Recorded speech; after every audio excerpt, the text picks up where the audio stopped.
আসসালামু আলাইকুম এভরিওয়ান, সবাইকে শুভেচ্ছা জানিয়ে আজকে রেসিপিটা শুরু করছি। আজকে আমি আপনাদের দেখাতে চলেছি খুবই মজার এবং ইউনিক একটি রেসিপি, পালং শাক দিয়ে ডালের রেসিপি। চলুন তাহলে রেসিপিটা শেয়ার করা যাক। প্রথমে চুলায় আমি একটি প্যান বসিয়ে দিয়েছি। প্যানের মধ্যে 1 কাপ মসুরের ডাল দিয়ে দিয়েছি। সিদ্ধ করার জন্য মসুরের ডালটা আমি আগের থেকে আধা ঘন্টা ভিজিয়ে রেখেছিলাম। দেখতেই পাচ্ছেন ফুটে উঠেছে মসুরের ডালটা, সাথে ফেনা উঠে গেছে। এই ফেনাটা আমি একটু উঠিয়ে নিলাম। এরপরে আমি 10 মিনিট মতো সিদ্ধ বসিয়ে দিয়েছিলাম। 10 মিনিট পরে ডালটা একটু সিদ্ধ হয়ে গেছে। এই পর্যায়ে আমি কুচি কুচি করে রাখা পালং শাকগুলো দিয়ে দিলাম।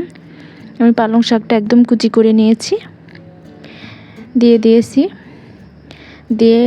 দিয়ে দিলাম 1.5 টেবিল চামচ আদা রসুন বাটা, 1/2 চা চামচ জিরার গুঁড়া, 1/2 চা চামচ হলুদের গুঁড়া, 1 চা চামচ লবণ ও কাঁচামরিচ ফালি স্বাদ অনুযায়ী।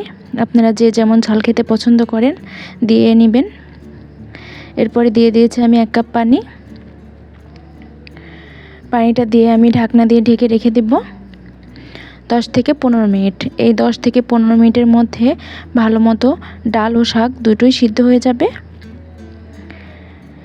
এই রেসিপিটি আমরা বাঙালিদের ঘরে ঘরে প্রায় সময় খেয়ে থাকি। মানে এখন শাকের সময় বেশিরভাগ সবাই খেয়ে থাকি।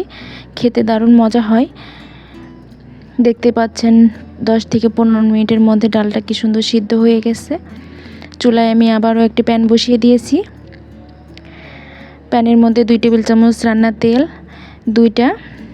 তেলটা গরম হয়ে আসলে 2টা শুকনো মরিচ, 1টা তেজপাতা ও একটু জিরা দিয়ে কয়েক সেকেন্ড মতো তেলে ভেজে নিলাম। এরপরে দিয়ে দেব রসুন কুচি ও পেঁয়াজ কুচি, দিয়ে নেড়ে চেড়ে ব্রাউন কালার করে আমি ভেজে নেব। এই ডালটা রান্না করে একবার হলো খেয়ে দেখবেন। এই ডালটা রান্না করলে মাছ মাংসর প্রয়োজন হবে না, এতটা মজা হয়ে থাকে। ব্রাউন কালার করে আমি ভেজে নিয়েছি। এবার ডালটা আমি বাগার দিয়ে নিব। দেখতেই পাচ্ছেন ব্রাউন কালার হয়ে গেছে একদম। এই পর্যায়ে আমি ডালটা ঢেলে দেব। এই সময়টা খুব সাবধানে বাগার দিবেন। যারা নতুন আপুরা আছেন সাবধানে দেওয়ার চেষ্টা করবেন, না হলে হাতে ছ্যাঁকা লাগতে পারে। একবার হলো ট্রাই করবেন, দেখবেন খেতে খুবই মজা লাগবে। আর খেতে দারুণ হয়ে থাকে এটা। ভাতের সাথে খুবই মজা লাগে। ভাত রুটি যে কোনোটার সাথে খেতে পারবেন। এই পর্যায়ে লবণটা চেক করে নেবেন।